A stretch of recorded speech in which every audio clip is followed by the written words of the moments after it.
agenda hijrah bersama UAS ini. Bersama apa? Bersama untuk bisa terus membersamai kajian-kajiannya dan juga ikut berkontribusi mensupport semua aktivitas dakwah yang ada di Sidak, wabil khusus bersama Tuan Guru Sa'al Somad.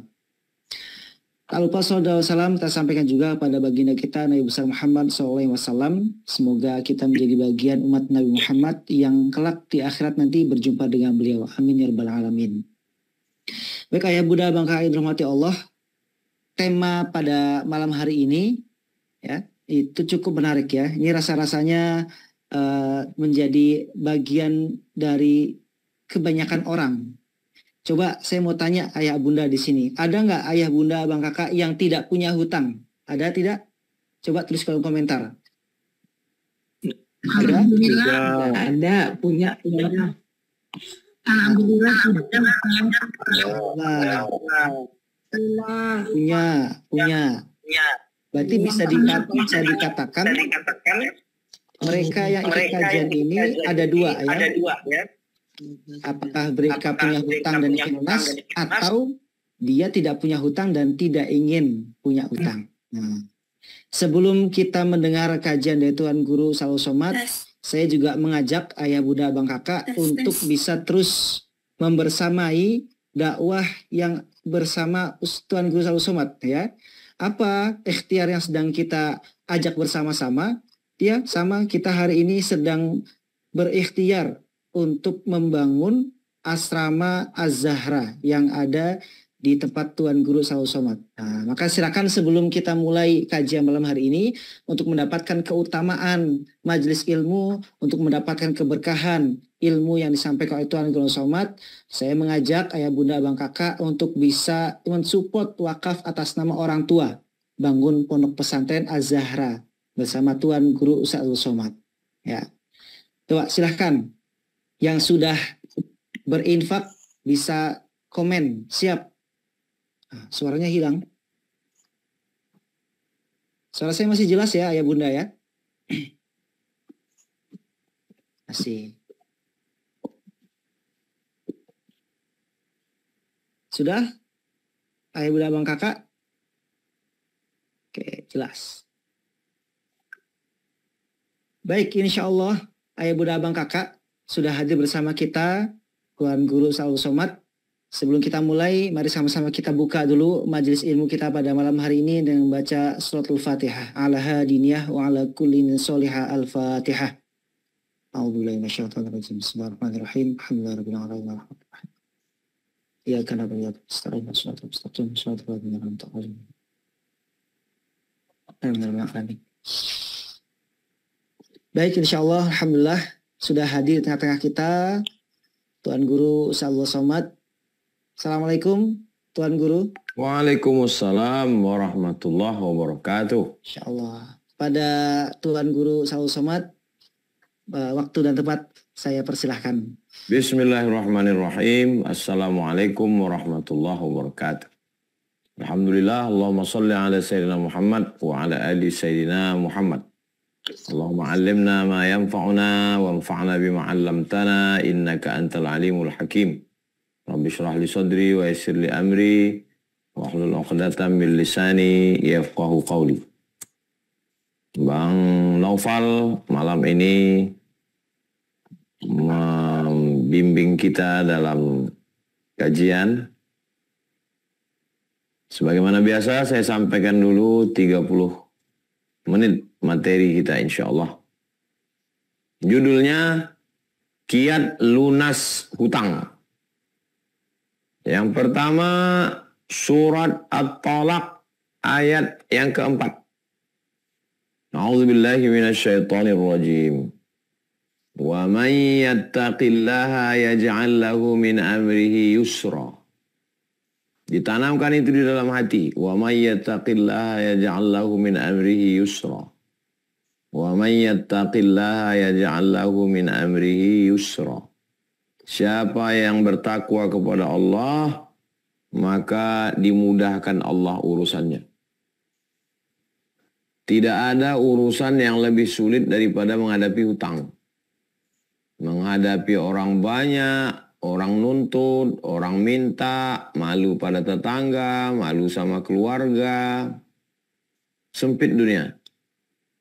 Maka yang pertama kita minta sama Allah supaya dimudahkannya. Nah, Allah jadi wa may yattaqillaha yaj'al lahu min amrihi yusra. Siapa yang takut kepada Allah, maka dimudahkan Allah. Termasuklah urusan utangnya ini dimudahkan Allah SWT. Mudah pikirannya bekerja, mudah hatinya lapang, mudah cari rezekinya, mudah bayar utangnya. Bukan berarti mudah di sini lalu kemudian kita jadi lupa, goyang-goyang kaki, selonjoran, bukan itu maksudnya. Dimudahkan Allah supaya kita bisa membayar hutang, itu maksudnya. Dan Allah itu kalau sudah berjanji, innaka la tukhliful mi'ad. Allah tidak ingkar janji. Syarat yang pertama, wa may yattaqillaha yaj'al lahu min amrihi yusra. Siapa yang bertakwa kepada Allah, janji Allah, yaj'al lahu min amrihi yusra, dijadikan Allah urusannya mudah. Apa itu takwa? Secara bahasa takut sama Allah. Secara istilah melaksanakan perintah Allah, menjauhi larangan Allah.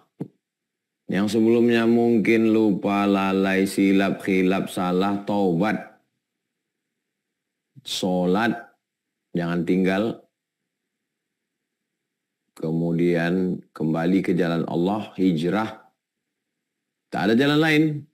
Mau pakai narkoba, mau merampok, mau... Tidak ada jalan lain. Ujung-ujungnya nanti bunuh diri, mati, dibunuh orang. Karena ini terkait dengan hak orang. Maka jalan lain, satu-satunya jalan adalah kembali ke jalan Allah. Wa may yattaqillaha yaj'al lahu min amrihi yusra. Poin yang kedua, surat At-Talaq ayat 2 dan 3. Wa may yattaqillaha yaj'al lahu makhraja. Kalau bertakwa kepada Allah, diberikan Allah makhraj, exit. Diberikan Allah jalan keluar. Dia kalau kita udah buntu, itu gelap dunia ini.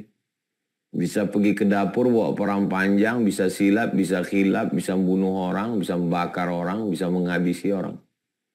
Tapi kalau janji Allah ni, wa may yattaqillah, siapa yang takwa kepada Allah, yaj'al lahu makhraja. Diberikan Allah makhraj, jalan keluar. Nampak jalan keluar itu. Ini solusinya kata Allah. Oh. Allah yang mengirimkannya.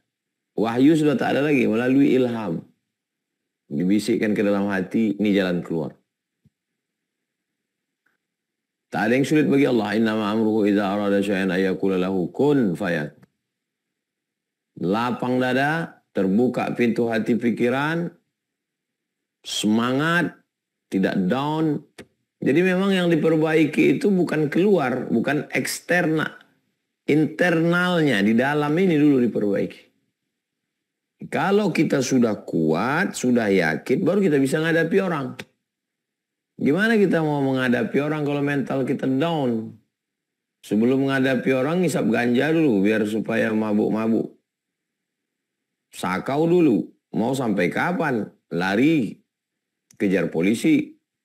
Jadi di dalam diri itu dikuatkan dulu. Sehingga kuat untuk menghadapi orang. Dikasih Allah jalan keluar, solusi.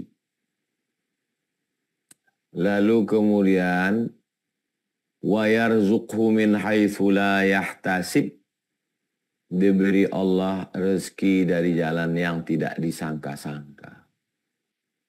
Enggak tahu kita ada aja jalannya. Di luar nalar, di luar pikiran kita. Ya, bagi Allah Ta'ala apalah susahnya itu. Mendatangkan orang, mendatangkan makhluk, mendatangkan harta, mendatangkan. Dia kumpulkan. Nih. Berikutnya yang ketiga. Pertama, takwa dimudahkan Allah. Yang kedua, takwa dijadikan Allah jalan solusi dan dikasih rezeki. Yang ketiga, wa may yatawakkal 'ala Allah fahuwa hasbuh.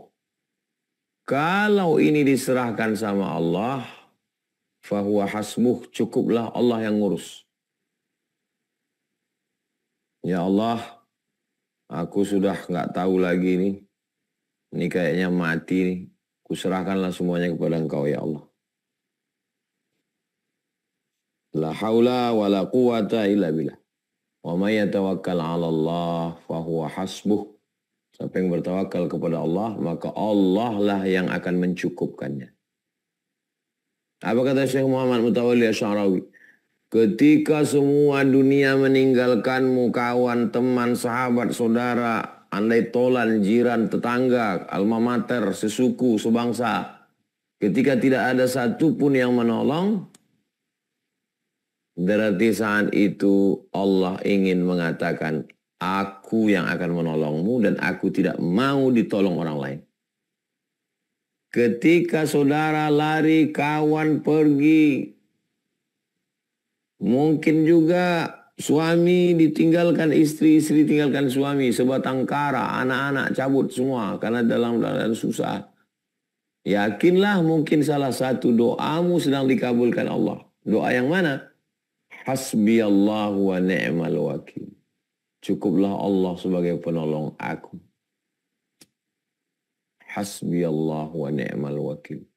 Cukup hanya Allah saja yang akan menolong aku. Hasbunallahu wa ni'mal wakil. Ni'mal maula wa ni'mal nasir. Wa la hawla wa la quwata illa billahil aliyyil azim.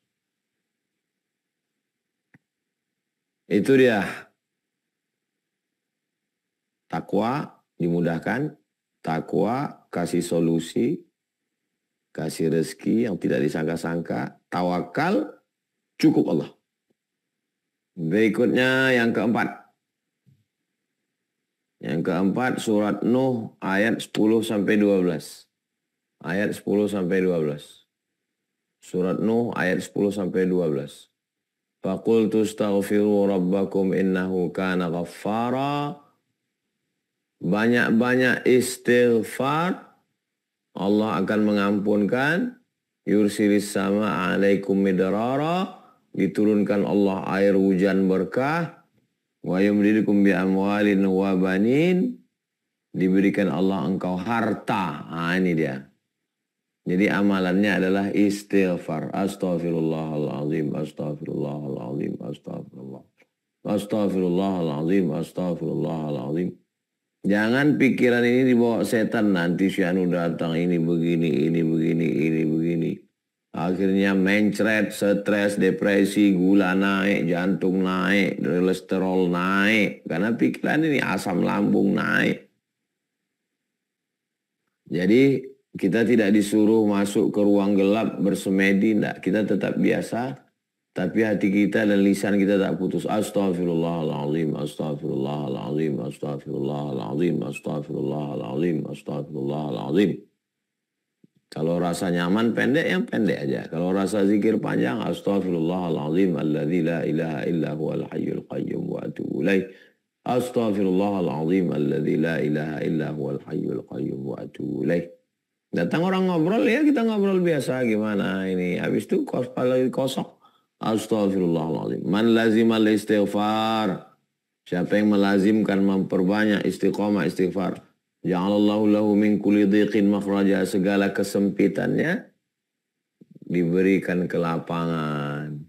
Wa min kulli hammin faraja. Segala kesusahannya diberikan kesenangan. Wa razaqahu min haitsu la yahtasib. Diberi rezeki dari jalan yang tidak disangka-sangka. Astaghfirullahaladzim, astaghfirullahaladzim, astaghfirullahaladzim, astaghfirullahaladzim. Berikutnya yang kelima. Yang kelima Al-Baqarah ayat 45. Surat Al-Baqarah ayat 45. Ya ayyuhalladzina amanu ista'inu bis sabri was salah. Memperbanyak salat. Setelah istighfar, Tunggu waktu sholat, astagfirullahaladzim, zuhur, asar, maghrib, isya, duha, tahajud. Bangun malam, sholat sunat wudu, sholat sunat taubat, sholat sunat tahajud, sholat sunat hajat. Bukan susah sholat itu. Saya sholat sunat hajat. Tolong hajat saya lunaskan utang ini ya Allah. Allahu Akbar. Allahu Akbar kabira walhamdulillahi katsira wa subhanallahi bukratan wa asila. Wajjahtu wajhiya alladhi fatara as-samawati wal arda hanifa musliman wa ma ana minal musyrikin. Inna salati wa nusuki wa mahyaya wa mamati lillahi rabbil alamin. La syarika lahu wa bidzalika umirtu wa ana minal muslimin. أعوذ بالله من الشيطان الرجيم بسم الله الرحمن الرحيم الحمد لله رب العالمين الرحمن الرحيم مالك يوم الدين إياك نعبد وإياك نستعين الصراط المستقيم صراط الذين أنعمت عليهم غير المغضوب عليهم ولا الضالين آمين بسم الله الرحمن الرحيم قل هو الله أحد الله الصمد لم يلد ولم يولد ولم يكن له كفوا أحد الله أكبر سبحان ربي العظيم وبحمده سبحان ربي العظيم وبحمده سبحان ربي العظيم وبحمده سمع الله لمن حمده ربنا لك الحمد من السماوات ومن الأرض ومن ما شئت من شيء بعد والله أكبر سبحان ربي الأعلى وبحمده سبحان ربي الأعلى وبحمده سبحان ربي الأعلى وبحمده الله أكبر ربي اغفر لي وارحمني واجبرني وارفعني وارزقني واهدني وعافني واعف عني الله أكبر سبحان ربي الأعلى وبحمده سبحان ربي الأعلى وبحمده سبحان ربي الأعلى وبحمده 1 menit 1 rakaat. Jadi kalau 2 rakaat 2 menit. Sholat sunat wudhu 2 rakaat. Sholat sunat taubat 2 rakaat. Sholat sunat tahajud 2 rakaat. Tambah lagi 4 rakaat. Tambah lagi 6 rakaat. Tambah lagi 8 rakaat. Sholat sunat hajat 2 rakaat. Sholat sunat witir 3 rakaat. Ringan. Yang bilang berat itu setan. Asyaitonu ya'idukumul faqra. Setan membisikkan kamu kurang banyak duit, utang sana lagi, gali lubang, tutup lubang, kecanduan. Tapi kalau kita cepat kembali ke jalan Allah, ya Allah menjaga hati kita. Ihfazillah, kau jaga agama Allah ini, yahfazka, Allah menjagamu. Jadi banyak-banyak salat. Yang keenam, man ahabba yubsatalahu fi rizqihi wa yunsa'alahu fi asarihi. Siapa yang mau dibukakan pintu rezeki, panjang umur berkah, falyasil rahimahu hadis sahih Bukhari. Hendaklah dia menyambung tali silaturahim. Sambung tali silaturahim. Jangan mengurung diri dalam rumah, malu jumpa orang, stres, depresi, kencing dalam celana, mendengar suara motor, ketakutan. Silaturahim ke orang-orang yang kira-kira kalau kita dekat dengan dia, hati kita rasa lapang. Jangan silaturahim ke orang yang resek, yang ganggu kita, merusak pikiran kita. Saya kalau silaturahim dengan orang ini kayaknya hati saya lapang. Itu kita cerita itu meluapkan, memuntahkan semua yang ada beban pikiran kita. Cerita kita begini. Habis itu kita pulang lapang hati kita. Oke, kalau ada orang datang cerita ke saya, ya saya dengar aja. Sebenarnya dia mau cerita, nggak tahu mau kemana diceritakan. Ya ceritakannya ke saya, ya saya dengar aja. Bisa jadi mungkin ada peluang. Mungkin dia nggak nolong, orang lain nolong. Mungkin dia nggak mampu, tapi kenalan dia mampu. Ya, itu bagian dari ikhtiar kita. Jadi sambung silaturahim pada ulama, kiai, tuan guru, habaib, orang-orang baik, sholat ke masjid, jumpa orang, dibukakan Allah. Ada aja cara Allah itu. untuk menolong kita. Berikutnya yang ke-8.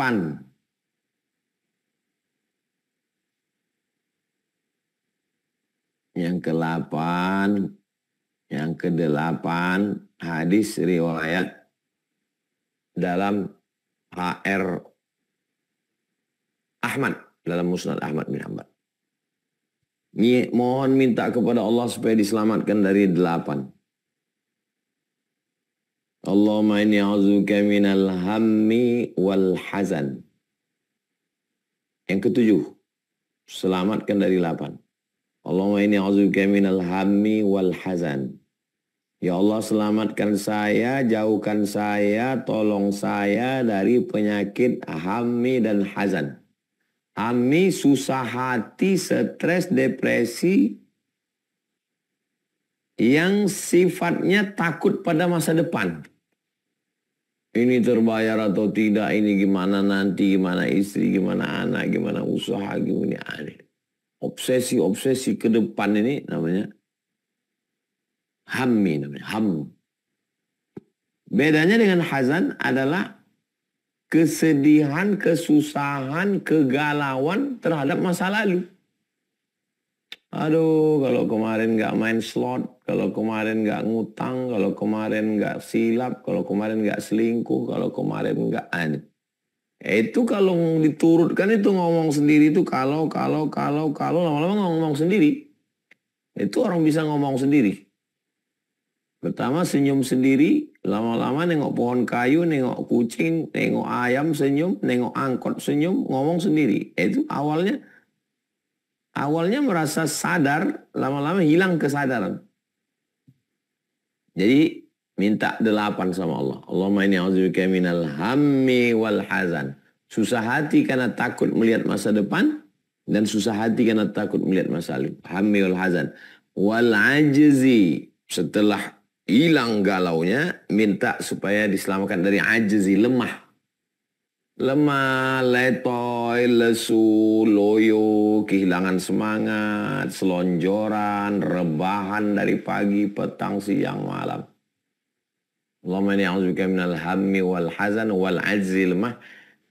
Kalau udah lemah, wal kasal, malas.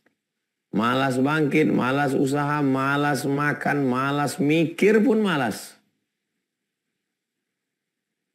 Allahumma inni a'udzubika minal hammi wal hazan wal ajzi wal kasal wal jubni. Selamatkan saya dari penyakit pengecut. Pengecut nggak berani jumpa sama orang, takut melihat kenyataan, takut berhadapan dengan tetangga. Wal jubni wal bukhl. Bukhl, takut, pelit, kikir, medit. Wa ghalabatid daini, dililit hutang. Wa qahrir rijal, dikuasai orang lain. Ini sudah sepaket. Kalau sudah dililit hutang, dikuasai orang lain, didikte. Kalau bahasa kampung kami jadi lembu cucu hidung. Lembu cucu hidung itu lembu yang ditusuk hidungnya, ditarik. Ya, dieksploitasi orang hidup kita. Bahkan bukan cuma kita, anak kita, istri, na'udzubillah, na'udzubillah.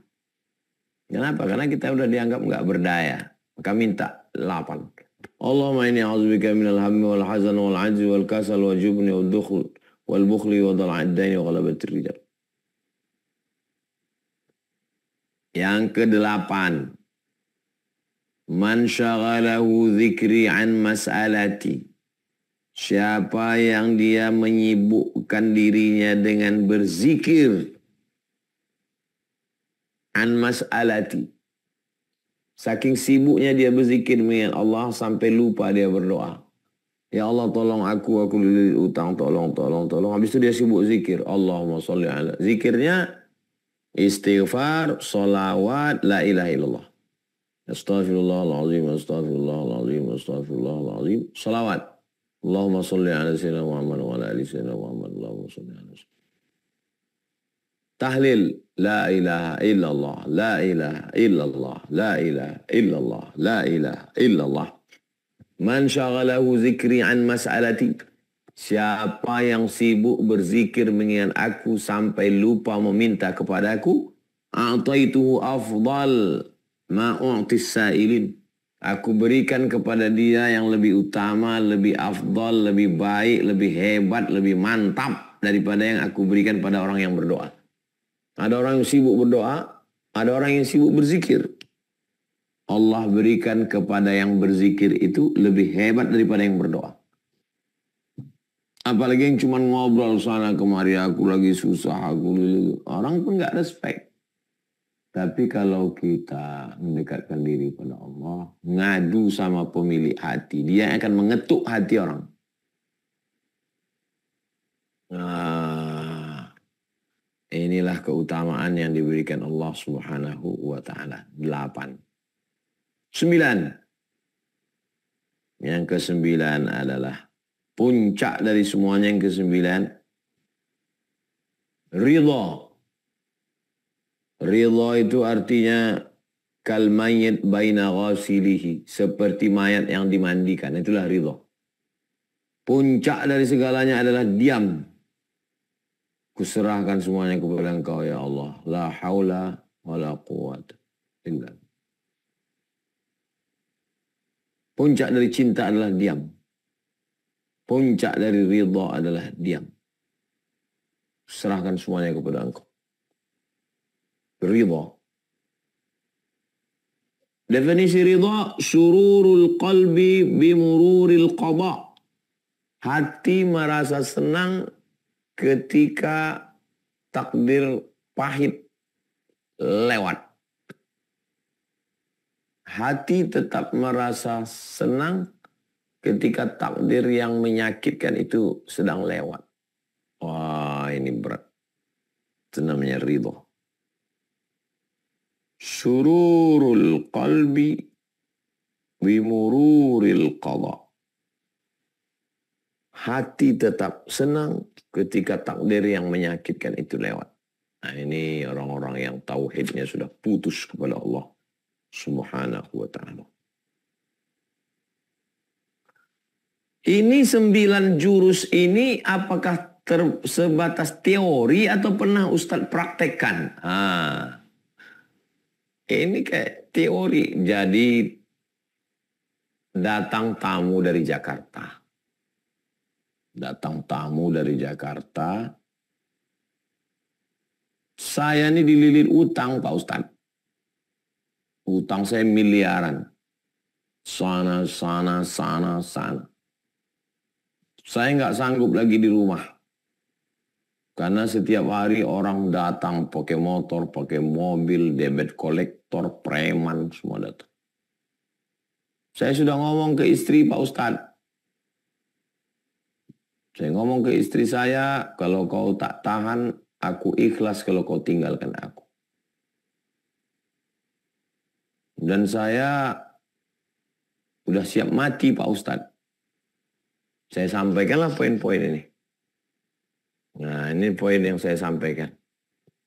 Kemudian dia pulang. Ketika dia pulang itu ke Jakarta, setiap WA ini bunyi, saya takut dia mati. Setiap WA saya tengok. Malah saya yang ketakutan. Saya takutnya dia mati, ditengok orang handphonenya, terakhir ngomong sama saya, dan saya jadi saksinya. Ustadz yang kemarin datang ke rumah Ustadz itu mati dibunuh orang, mati dikeroyok, mati. Maka saya, ya Allah tolonglah ini. Saya untuk melihat handphone saya pun takut dapat kabar dia nggak enak.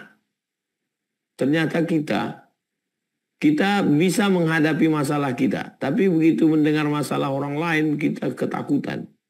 Tapi saya tetap doakan, ya Allah, tolong hamba-Mu.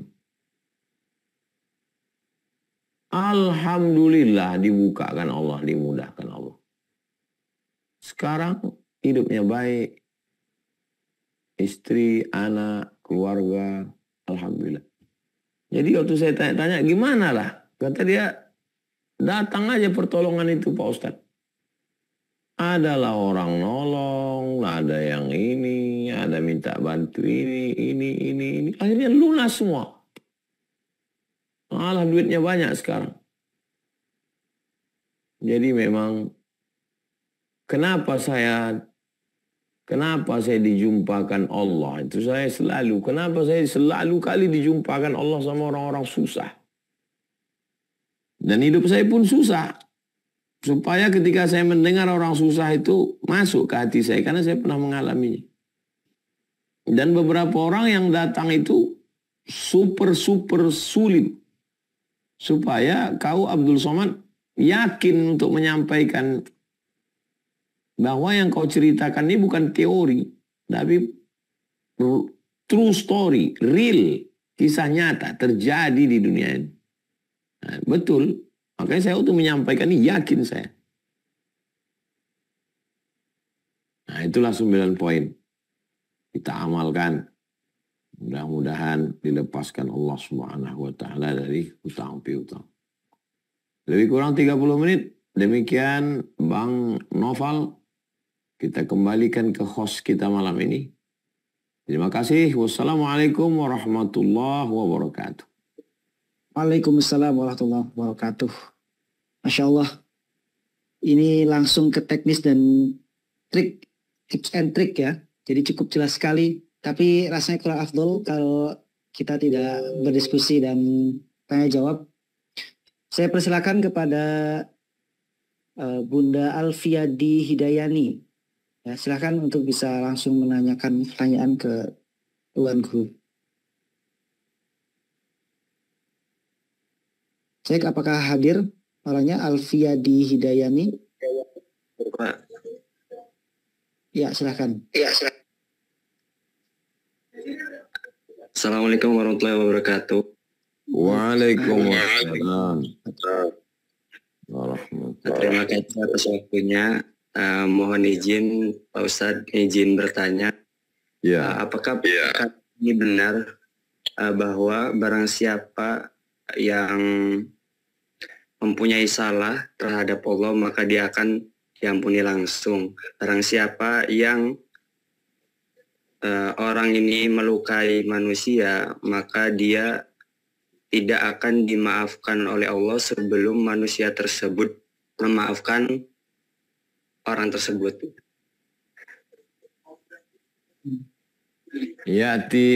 Atadruna mal muflis. Tahukah kamu siapa itu orang yang bangkrut? Kata Nabi bertanya ke sahabat. Sahabat menjawab, man la dirham lahu wala mata'. Orang yang tidak punya uang, tidak punya harta. Kata Nabi bukan itu. Man ya'ti yawmal qiyamati, orang yang datang pada hari kiamat. Bisolatin, solatnya banyak. Wasiyamin, puasanya banyak. Wazakatin, zakatnya banyak. Wahajin, hajinya banyak. Tapi dia menganiaya orang. Qad syatama haza, mencaci maki si fulan. Wa qazafa haza, menuduh si fulan. Wa akala mala haza, memakan harta si fulan. Wa qazafa haza, menuduh si fulan. Wa daraba haza, memukul si fulan. Wa safaka dama haza, menumpahkan darah si fulan. Ukhidat hasanatu, diambil solatnya, diberikan kepada orang yang dia aniaya. Faniyat hasanatu walam yuqdu alaih. Amal-amal dia sudah habis semua. Tapi belum bisa selesai perkara dia. Belum seimbang. Ukhidat khatayahum, diambil dosa mereka. Summa turihat ilaihi, dicampakkan ke dia. Summa turiha finnar. Dia masuk dalam api neraka karena menzolimi orang. Ittaqu zulma, takutlah kamu pada perbuatan zalim. Fa inna zulma zulumatun yaumal qiyamah. Karena perbuatan zalim itu akan menjadi kegelapan nanti pada hari kiamat. Jadi kalau kita ada zalim aniaya sama orang, kita minta maaf, minta ampun. Kalau orangnya sudah meninggal dunia, kita ziarah. Kalau nggak bisa, kita doakan dari jauh. Adapun kepada Allah kita bisa taubat nasuha, mandi taubat, sunat taubat, berzikir, baca Quran, puasa, umroh. Itu semua adalah cara mengampunkan dosa-dosa. Demikian. Wallahu a'lam bishawab.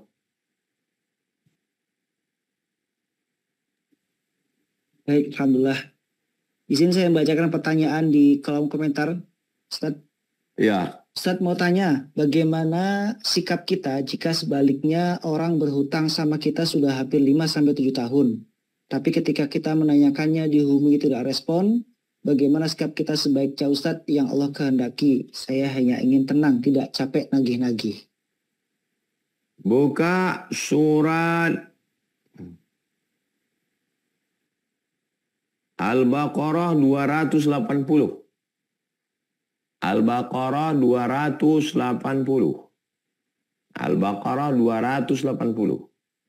Wa in kana dzu usratin. Kalau orang yang ditagih itu dalam kesulitan, kesusahan, fa naziratun ila maisarah, tunggu sampai dia lapang.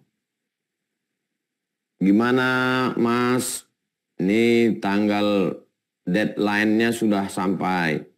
Kata dia saya belum bisa. Fanaziratun ila maisarah. Kasih waktu sampai dia lapang.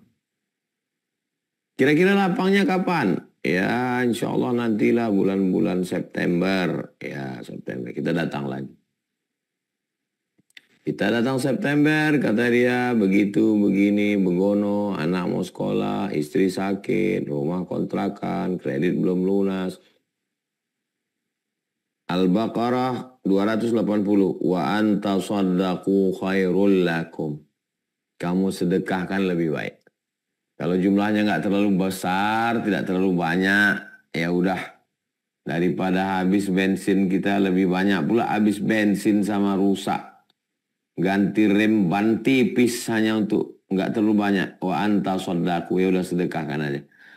Ya udahlah saya pun capek, udah hati saya capek, saya sedekahkan aja. Tapi kalau banyak, ada yang bisa disita dari barang-barangnya, ya lapor polisi. Lapor polisi, bawa ke pengadilan, jaksa akan mengirim jurusita. Pengadilan mengirim jurusita. Jadi kalau 100 juta, ya disitalah barang dia yang seharga 100 juta. Untuk bayar utang itu. Nah, jadi caranya dua. Cara maaf kalau tidak banyak, tapi kalau banyak, ya pakai hukum. Kalau enggak, duit kita enggak balik. Demikian. Wallahu a'lam bishawab. Masya Allah. Terima kasih, Ustaz. Selanjutnya, saya persilahkan kepada Bunda Cindra Dewi ya untuk bisa menanyakan langsung pertanyaannya. Silahkan. Kak Cindra Dewi, ya, silakan diaktifkan mic-nya.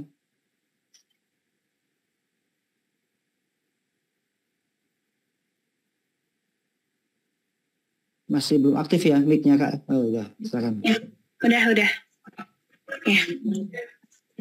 Assalamualaikum warahmatullahi wabarakatuh. Waalaikumsalam. Matur tampiasi tiang ucapan kepada moderator udah mengizinkan yang bertanya di acara Zoom ini. Izin bertanya Ustaz? Ya. Nah, semisalnya kan kita ini punya hutang ke orang. Sedangkan ini udah beberapa tahun yang lalu. Sedangkan orang itu juga lupa kalau kita itu udah minjem hutang ke dia. Apakah boleh caranya itu kita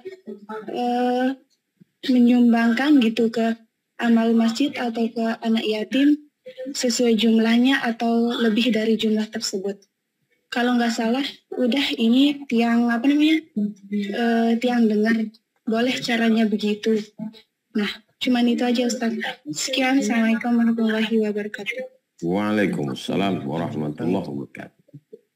Saya tidak bisa bersedekah dengan uang orang lain. Ustadz dari mana? Saya dari masjid.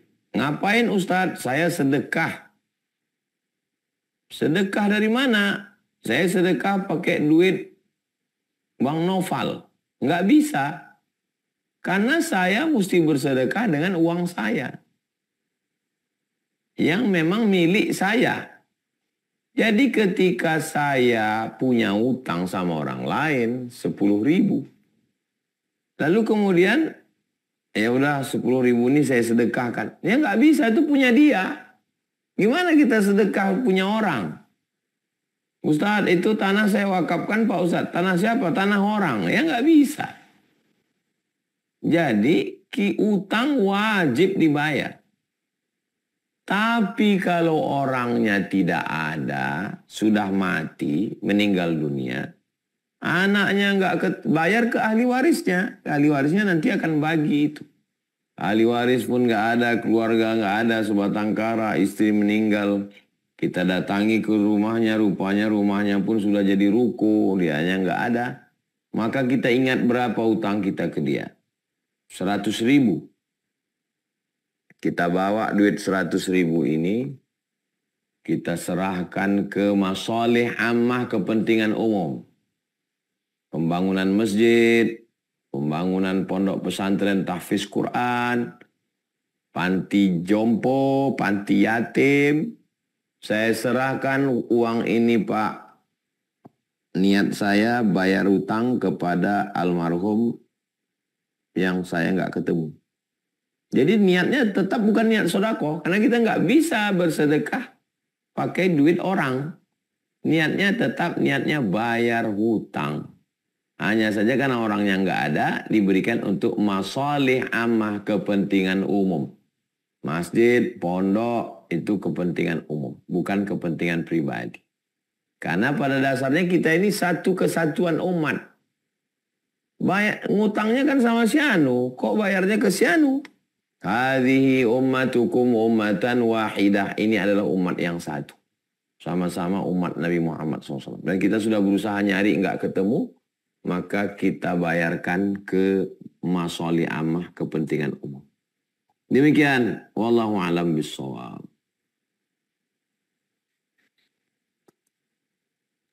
Baik, terima kasih jawabannya Ustadz. Izin saya bacakan pertanyaan di kolom komentar dari Tamtomo Abdinegoro. Izin bertanya Ustadz, ibu saya memberikan pinjaman saat saya sulit dan saya mencicil kembalinya. Namun sebelum lunas ibu saya meninggal dunia. Gantinya saya bantu menanggung hidup bapak dan adik saya semampu saya. Namun sekian tahun berjalan bapak saya masih anggap saya sebagai berhutang. Sementara saat almarhumah hidup beliau sendiri malah mengikhlaskan. Apakah saya masih berkewajiban melunasi sementara dana yang sudah saya keluarkan bahkan sudah lebih dari hutang itu sendiri Ustadz? Islam ini muamalahnya, kelebihannya ada pada akad. Saya pakai uang Ustadz Noval. Uangnya 100.000. Dari mana uang itu bisa berpindah tangan dari Ustadz Noval ke saya? Berpindah itu dengan cara apa? Akad. Akad pertama sodakoh. Ustadz, ini sodakoh untuk Ustadz. Akad kedua zakat. Ustadz, ini zakat untuk Ustadz. Akad ketiga minjam. Ustadz, ini minjam untuk Ustadz, nanti Ustadz bayar tanggal sekian. Akad ketiga, empat gadai. Ustadz, ini 100.000, tapi saya takut nanti Ustadz lari. Saya pegang barang yang harganya 100.000. Nah, pinjam ATM Ustadz. Yang kebetulan ada isinya di dalam, cuman Ustadz segan untuk ngambil karena itu uang terakhir. Jadi yang membedakannya itu uangnya sama, nominalnya sama, bedanya pada akad. Maaf. Nikah itu bedanya dengan yang lain-lain itu pada akadnya itu. Aku nikahkan engkau dengan anakku dengan mahar sebentuk cincin emas tunai, sah. Akad. Maka jangan salah pada akad. Walaupun dengan istri, walaupun dengan anak, walaupun dengan ayah, walaupun dengan kawan, harus jelas akad. Ini aku kasih uang ke kamu ya,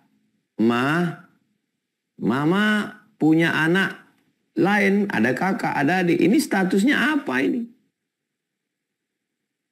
Kalau minjam, Surat Al-Baqarah 282. Surat Al-Baqarah 282. Surat Al-Baqarah 282. Ya ayyuhalladzina amanu, orang beriman, idza tadayantum, kalau kamu menjalin transaksi bidainin, hutang piutang, ila ajalim musamma, sampai batas waktu tertentu, faktubuh, tulis. Ini aku kasih kamu pinjaman 10 juta. Akadnya apa, Bu? Akadnya sodakoh. Saya terima. Selesai. Utang katanya. Oh, mesti tulis. Wastashidu syahidaini min rijalikum, 2 orang saksi laki-laki. Fa illam yakuna rajulaini, kalau enggak ada 2 orang laki-laki, farajulun, 1 orang laki-laki, wa mar'atani, 2 orang perempuan. Utang. Ketika mau dibayar, akad lagi. Saya bayar hutang saya 10 juta tunai. Saya terima sah. Kenapa terjadi konflik ini? Gara-gara akad. Menurut si anak, dia sudah bayar hutang. Karena ibunya nggak mau dibayar. Kata ibunya, ya udah anggap lunas. Menurut si bapak, kamu belum bayar hutang. Iya, tapi saya kan selama ini ngasih makan papa. Iya, itu sedekah kamu. Bakti kamu sebagai anak, utang kamu kan belum bayar. Islam datang untuk menjaga 5. Hifzul din, jaga agama. Hifzul mal, jaga harta. Hifzul arad, jaga kehormatan. Hifzul akal, jaga akal. Hifzul mal, jaga harta. Termasuklah menjaga hubungan baik, menjaga dunia alam semesta. Ini contohnya rusak. Gara-gara apa? Gara-gara akad tidak jelas. Si ibu mengatakan udah lunas. Tapi si bapak mengatakan belum, kamu belum bayar utang. Terus yang saya berikan selama ini itu bukan utang, itu baktimu pada saya. Jadi tolong, jangan hanya karena keluarga lalu lupa. Tulis dengan baik. Islam mengajarkan tertib administrasi. Waktu Al-Quran turun, sahabat Nabi yang bisa nulis cuma 40 orang. Sahabat Nabi begitu ramai, yang bisa nulis 40 orang. Dan ayat yang turun adalah nyuruh nulis hutang. Apa maknanya itu? Maknanya amat sangat penting. Putus silaturahim gara-gara apa? Hutang. Gak mau ngaji ke masjid gara-gara apa? Hutang.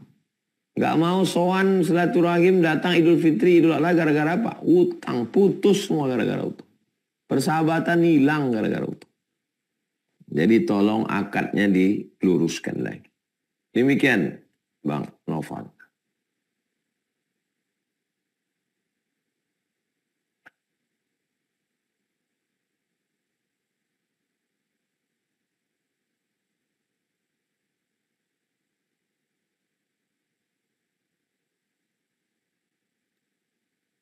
Baik, selanjutnya saya persilahkan pada Kak Ayu ya untuk bisa menanyakan pertanyaannya secara langsung. Silakan, Kak Ayu. Assalamualaikum warahmatullahi wabarakatuh, Pak Ustadz. Waalaikumsalam warahmatullahi wabarakatuh. Pak Ustadz, mohon maaf pertanyaannya di luar tema karena kebetulan dari minggu kemarin ingin bertanya.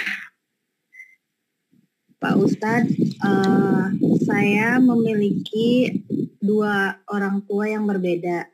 Orang tua kandung saya sudah lama almarhum. Bapak saya mempunyai 2 orang istri. 1 istrinya sudah dia ceraikan, ditalak 3 dengan secara niat.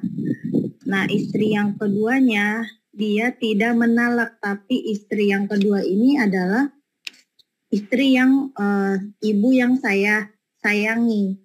Ibu saya meminta diceraikan karena cemburu. Bapak saya masih dekat dengan mantan istrinya. Akhirnya ibu tiri saya yang saya sayangi ini meminta bapak saya untuk membuatkan surat cerai untuk bisa memilih antara dia atau mantan istrinya. Tapi mereka berdua sama-sama tidak ingin berpisah hanya karena memang ibu tiri saya ini memaksa meminta untuk diceraikan. Bapak saya tidak berniat menceraikan, hanya menuruti saja kemauan dia. Akhirnya menuliskan surat cerai itu, tapi tidak dengan niat Pak Ustadz. Karena maksud Bapak saya, istri saya ini cuma sedang lagi marah saja gitu. Akhirnya tetap Bapak saya pulang walaupun membuatkan surat itu ke rumah. Tapi ibu tiri saya jadi bertanya-tanya, meragukan kejelasan pernikahannya, sah atau tidak sahnya surat cerai yang Bapak saya buat ini. Jadi dia meminta saran dan bertanya kepada saya untuk bisa mencari solusi, karena ada 2 ustadz yang beranggapan bahwa yang satu sah talaknya, satu lagi tidak sah karena kinayah. Jadi mereka bingung harus memilih yang mana yang sebetulnya bisa dipegang gitu. Menurut Ustadz baiknya seperti apa? Mohon bantuannya Pak Ustadz. Tulis kronologis ini dengan poin 1, poin 2, poin 3, poin 4, detail. Setelah itu bawa ke pengadilan agama kabupaten kota. Nanti hakim akan menjatuhkan putusan. Berdasarkan laporan yang kami baca, maka hakim menjatuhkan talak berapa. Setelah hakim menjatuhkan talak, keputusan, lalu pengadilan agama mengeluarkan akta cerai. Itulah yang menjadi pegangan laki-laki dan perempuan. Kalau bertanya ke ustadz, makin banyak ustadz yang ditanya, makin pusing. Itu udah ada 2 ustadz, nanti ke saya 3, ke Ustadz Noval 4, ke Ustadz Firdaus 5, ke Ustadz Lukman 6, Ustadz EN 7. 4 kalian bertikai, 4 itu nanti melaga ustadznya. Ibu tiri ini punya ustadz, ibu ini punya ustadz, bapak ini punya ustadz, anak punya ustadz, dilaganya semua ustadz ini. Tulis kronologisnya, bawa ke pengadilan agama kabupaten kota, hakim akan menjatuhkan keputusan. Itu namanya al-qadhi yarfa'ul khilaf. Al-qadhi hakim yarfa'ul khilaf, mengangkat khilaf. Siapapun yang bertanya ke saya tentang suami yang menjatuhkan talak, kata istrinya tidak jatuh. Kata istri jatuh, kata suami tak jatuh. Kata suami jatuh 2, kata istri jatuh 1. Kata suami jatuh 3, kata istri jatuh 2. Saya suruh ke pengadilan. Itu solusi. Kalau secepatnya. Kalau kan ibu tiri saya yang kedua ini kan nikahnya siri Pak Ustadz, tidak punya buku nikah. Diisbat nikah dulu. Isbat nikah di kantor KUA. Setelah diisbat nikah keluar suratnya, baru dilaporkan kronologis tadi ke pengadilan. Kalau tidak nanti kalian tak selesai-selesai, mati dalam keadaan masalah. Iya betul. Besok pagi pergi ke pengadilan agama. Kalau tak ada surat nikah, diisbat dulu ke kantor KUA. Baik Pak Ustadz, terima kasih. Barakallahu fikum. Assalamualaikum warahmatullahi wabarakatuh. Waalaikumsalam warahmatullahi wabarakatuh. Baik, alhamdulillah izin membacakan pertanyaan di kolom komentar dari Kak Anita Pekanbaru. Assalamualaikum Ustadz, suami punya hutang yang cukup banyak, sekitar 35 juta. Ketika kami masih suami istri. Sekarang sudah bercerai, namun hutang belum juga dibayar. Pertanyaannya, tanggung jawab siapakah hutang tersebut? Saya atau mantan suami? Ada hutang personal sendiri. Ada hutang keluarga. Ada hutang kolektif perusahaan. Kalau hutang perusahaan, maka yang bertanggung jawab adalah direktur, pemegang saham, semua. Kalau dia hutang rumah tangga, yang bertanggung jawab adalah suami dan istri. Makanya ada pembagian harta gono gini. Dan ada pembagian hutang piutang. Berapa persen? Makanya yang membubuhkan tanda tangan lagi-lagi akadnya. Akad itu ada hitam di atas putih, ada saksi. Mana suratnya kemarin? Tak ada surat, gimana orang mau nuntut ke pengadilan? Kata ini bukan duit aku tak ada makai, itu dia yang makai. Kata si suami. Suami nggak mau mengakui. Makanya Islam ini agama yang turun di gurun pasir, nggak ada kertas, nggak ada penulis. Tapi ayat yang paling panjang nulis hutang. Hadis nggak ditulis di zaman Nabi. Hanya beberapa saja yang nulis hadis. Abdullah bin Amr bin As menulis hadis. Kemudian Nabi menyuruh sahabat dari Yaman suruh tulis. Tapi khusus untuk ayat utang piutang ditulis secara detail. Kenapa orang zaman modern sekarang ada komputer, ada printer, ada pena, kertas, berserak-serak? Jadi masalah. Jadi solusinya tidak bukan adalah kalau masih beriman, masih takut mati, masih takut kuburannya dijepit tanah, bayar utang. Kalau tidak takut mati, tidak takut sama Tuhan, bawa ke pengadilan. Demikian Bang Noval. Baik, insya Allah. Selanjutnya saya izin mempersilahkan kepada jamaah Zoom ya, pada Ibu Pauline dari Riau. Nah, mau tanya langsung, silahkan.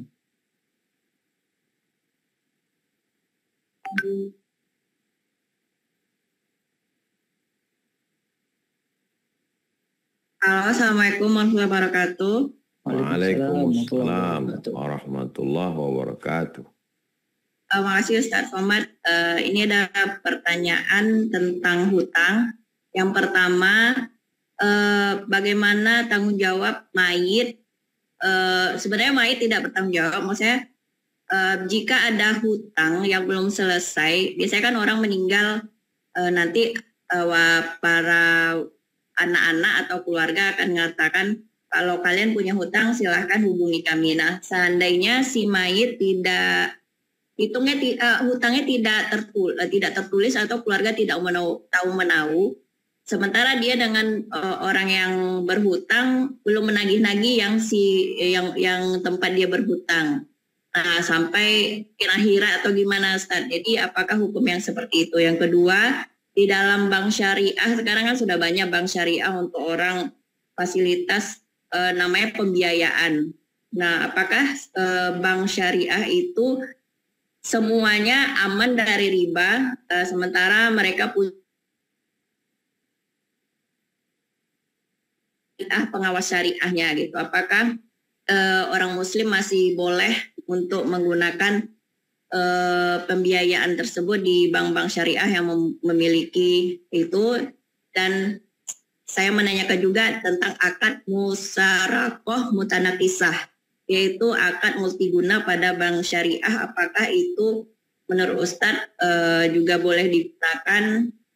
Artinya banyak jenisnya dan salah satunya itu yaitu multiguna, sehingga orang atau nasabah bisa menggunakan akad tersebut untuk membeli dengan menyicil dengan akad pembiayaan tersebut. Itu saja. Terima kasih. Assalamualaikum warahmatullahi wabarakatuh. Min ba'di wasiyatin, ahli waris baru boleh membagi harta warisan. Min ba'di wasiyatin, setelah dikeluarkan wasiat, tidak boleh lebih dari 1/3 total harta. Wasiat untuk masjid, wasiat untuk orang, wasiat untuk pondok, keluarkan dulu. Tapi wasiatnya tak boleh lebih dari 1/3 hari total. Kalau total harta 1 miliar, wasiatnya hanya boleh 333 juta. Di atas itu Yang dikeluarkan hanya 333. Setelah dikeluarkan wasiat, min ba'di wasiyati yusi biha audain, bayarkan utangnya. Bayarkan utang semua. Kalau ahli waris yang orang yang dipinjami uangnya itu tidak ada, sudah mati, maka dibayarkan kepada masalih ammah, kepentingan umum.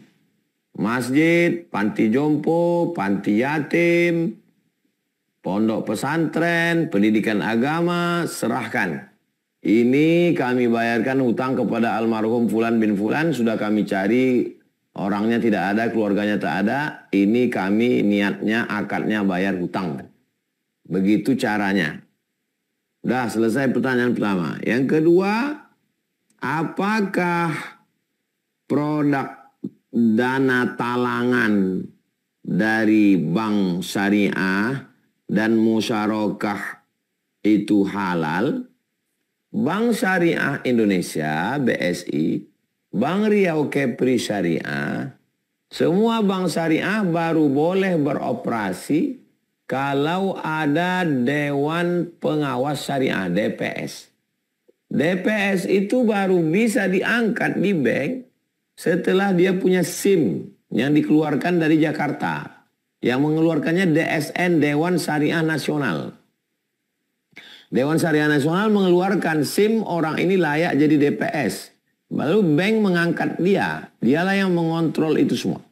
Maka semua produk yang dikeluarkan oleh Bank Muamalat, Bank Syariah Indonesia, HSBC Syariah, BCA Syariah, Bank Riau Kepri Syariah, Bank Syariah Indonesia, semua produk itu sudah lewat seleksi dari Dewan Syariah Nasional. Semua yang terkait dengan ekonomi syariah ini, yang mengeluarkannya bukan Kemenak, bukan MUI, tapi lembaga khusus namanya Dewan Syariah Nasional. Pengawasnya di bank namanya Dewan Pengawas Syariah. Jadi tidak ada produk haram yang bisa beredar di Indonesia. Kalau ada bank yang mengeluarkan produk haram, dia bisa dipidana, ditangkap, melanggar hukum.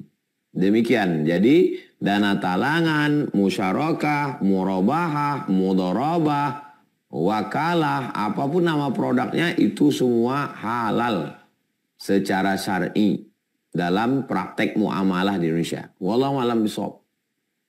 Ustaz, maaf yang pertama tadi Ustaz, tentang hutang. Jadi maksudnya si mayit punya hutang dengan orang tapi tidak tertulis sehingga keluarga tidak tahu si mayit punya hutang. Nah, dan yang orang tempat dia berhutang nggak nagih-nagih gitu. Jadi apakah hukum bagi mayit tadi, apakah itu tetap dosa besar sementara si penagih tidak datang, keluarga tidak tahu menahu hutang itu karena tidak tertulis atau tidak diberitahukan, kayak gitu Ustaz? Si pemberi pinjaman tidak tahu, tidak menagih. Yang berhutang ini juga sudah mati, tidak ada menulis. Dari mana orang bisa tahu dia punya hutang?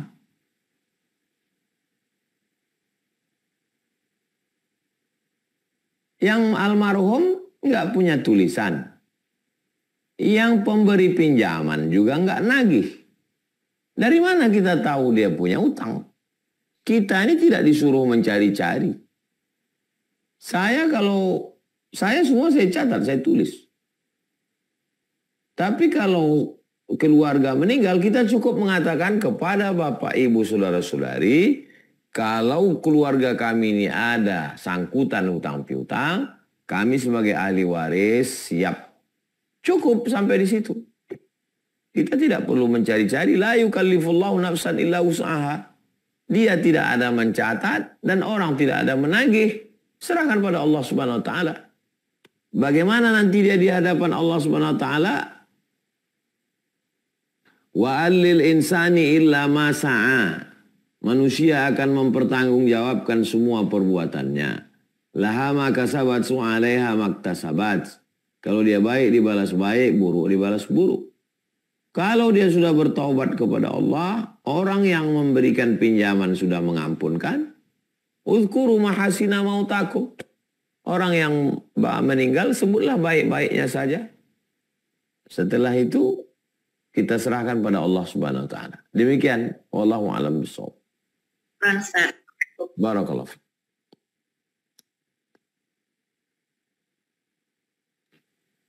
Alhamdulillah, insyaallah.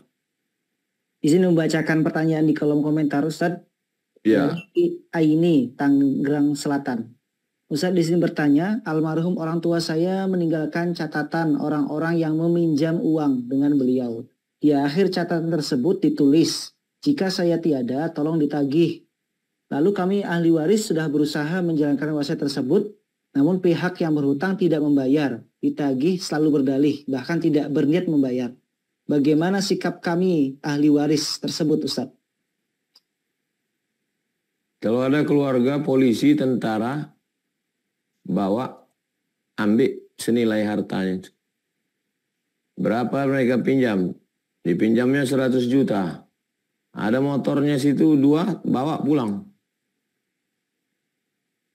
Bawa ke pengadilan, tuntut jaksa. Ambil barangnya. Kami ngambil barang kalian ini untuk menyelamatkan kalian supaya jangan makan haram.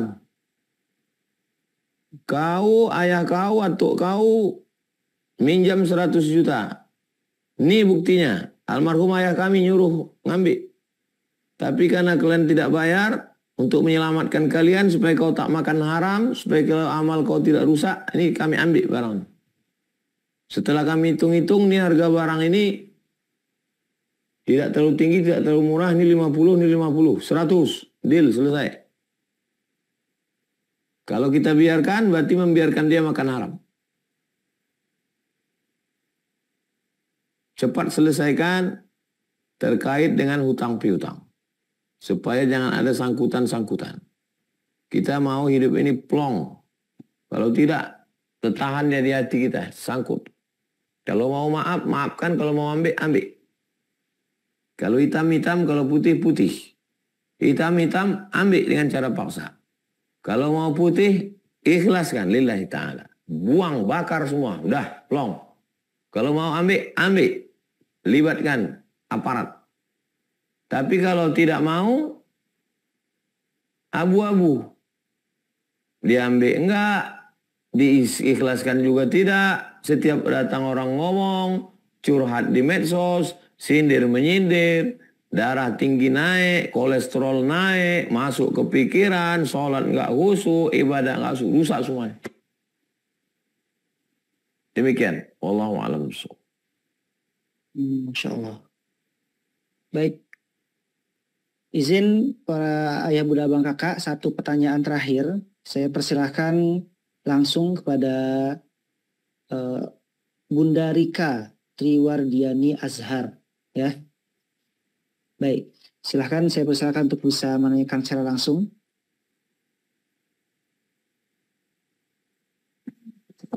Alhamdulillah. Assalamualaikum Ustadz. Waalaikumsalam warahmatullahi wabarakatuh. Tapi dua tema ya Ustadz.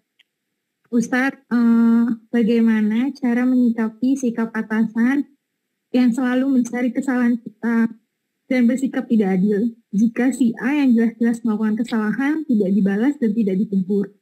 Jika saya yang melakukan kesalahan langsung dibahas di grup. Kemudian sama halnya ketika saya menyampaikan apa kendala yang terjadi di unit saya, atasan saya diam dan tidak mau dengar. Tapi giliran direktur yang sudah turun tangan dan menangkap ada sidak dan dianggap itu sebagai suatu kendala, baru langsung ditindaklanjuti sama atasan saya.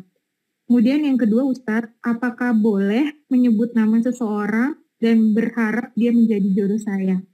Itu saja Ustadz, terima kasih. Kalau bekerja di kantor perusahaan, pasti di sana ada komisaris, ada pemegang saham, ada atasan, ada pengawas, lapor. Jangan diam. Islam ini bukan agama maaf. Islam ini agama yang ada hukumnya. Islam ini yang seimbang antara reward, punishment dengan Maaf. Seimbang antara akhlak dengan hukum. Ayat-ayat itu lebih banyak bicara tentang hukum. Makanya kalau kita ngaji, pertanyaannya banyak fikih, hukum. Nah, jadi kalau dia di pegawai Pemprov, Pemda, Pemko, itu ada wali kota, ada bupati, ada DPRD, ada kepala dinas, ada inspektorat jenderal. Kita lapor semua. Saya jamaah-jamaah yang melapor ke saya, mana buktinya? Saya bilang. Saya setiap Rabu banyak orang mengadu-ngadu ke saya. Mana bukti? Saya antarkan ke Polda sekarang. Saya antarkan ke Kajati sekarang. Saya antarkan ke, ada atasan. Maka jangan diam. Saya ajarkan ke anak saya, ke ponakan saya, ke santri. Jangan diam kalau dibully. Dari anak-anak kecil, dari Sami, dari Hazik, jangan diam kalau dibully. Melawan. Kalau saya berikan pengarahan kepada pengajian perempuan, kakak-kakak, ibu-ibu, kalian jangan diam. Saya mau umat ini jangan semena-mena kepada perempuan, kepada anak kecil.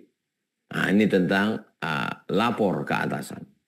Atasan punya atasan lagi. No viral, no justice. Viralkan. Kenapa mesti takut? Pertanyaan yang kedua. Tentang menyebut orang. Nabi menyebut orang.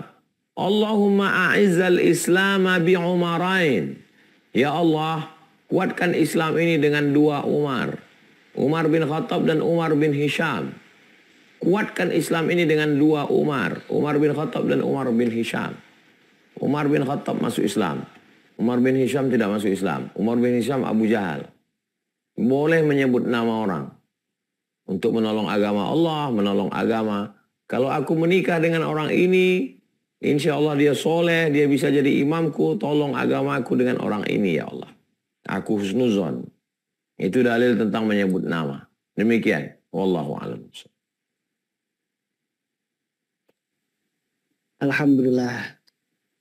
Terima kasih Ustadz Abdul Somad atas jawabannya. Masya Allah, masih banyak sekali pertanyaan yang mengantri di kolom komentar dan juga banyak juga jamaah yang masih angkat tangan. Tapi mohon maaf karena waktu sudah menunjukkan pukul 9.20 sehingga sama-sama kita cukupkan majelis kita pada malam hari ini. Kepada Tuan Guru mohon izin untuk menyampaikan closing sekaligus doa penutup. Ustadz, fadhol mashkura. Allahumma inna na'udzubika minal hammi wal hazan. Ya Allah, bersihkan hati kami dari hammi, ketakutan, kecemasan, kegalauan terhadap masa depan. Wal hazan, kesusahan, kesedihan terhadap masa lalu. Wal ajzi wal kasal. Bersihkan kami, selamatkan dari sifat lemah dan malas. Wal jubni wal bukhl. Bersihkan kami, selamatkan kami dari sifat pengecut dan pelit. Wadala addaini wa ghalabatir rijal. Selamatkan kami dari dililit utang dan dikuasai orang lain. Wa'idzukum bi kalimatillahi tammati min kulli syaitani wa hamma wa min kulli 'ainil lamah. Ya Allah, kami mohon kepada Engkau, selamatkanlah kami semua dari gangguan zahir dan batin. Allahumma aftah lana abwaabal khair wa abwaabal ni'mah wa abwaabal barakah. Bukakan untuk kami pintu nikmat, pintu rahmat dan pintu keberkahan. Allahumma akhtim lana bi husnil khatimah. Wala takhtim alaina bisu'il khatimah. Wa sallallahu ala sayyidina Muhammad wa ala alihi wasallam walhamdulillah rabbil alamin. Terima kasih atas segala perhatian. Mohon maaf segala kesilapan dan kekhilafan. Mudah-mudahan Allah selalu memberikan kita istiqamah iman dan Islam. Keberkahan, kebaikan dunia akhirat. Mohon maaf. Terima kasih. Wassalamualaikum warahmatullahi wabarakatuh. Waalaikumsalam warahmatullahi wabarakatuh. Syukran jazakumullah khairan kathiran. Afwan, barakallahu fikum. Kita doakan bersama-sama semoga Allah sehatkan beliau, lancarkan segala urusannya, dan amin. Bisa terus bersamai aktivitas dan belajar bersama di hijrah bersama UAS.